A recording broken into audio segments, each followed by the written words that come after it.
Cosi fan tutte, which is translated as All Women Are Like That. If you know anything about the story, it's actually playing at Utah Opera right now. It's a really amazing show. One amazingly beautiful piece after another just comes rolling out of the singers in the orchestra.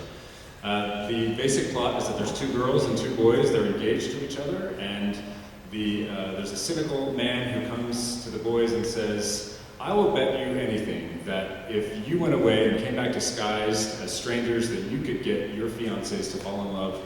You could flip and get them to fall in love with the other guys, with each other in one day. I'll bet you could do that, because all women are like that, he says. Cosi fan tutte, all women do this. And they take him up on it, they take him up on the bet. And it actually turns out to be true.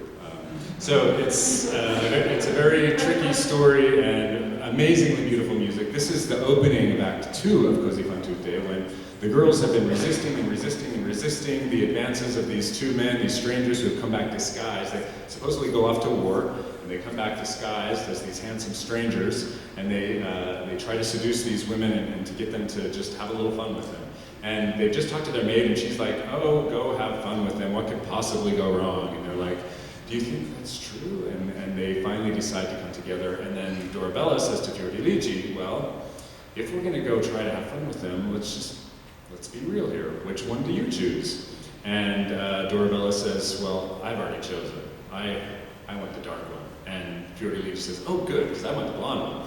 So it works out well for both of them, and this is that duet where they sort of fight a little bit, they finally give in, and then they dance to the idea of having a little bit of fun. This is Cosi fan tutte, Prendero Quel Brunnetino.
competition in the musical theater division.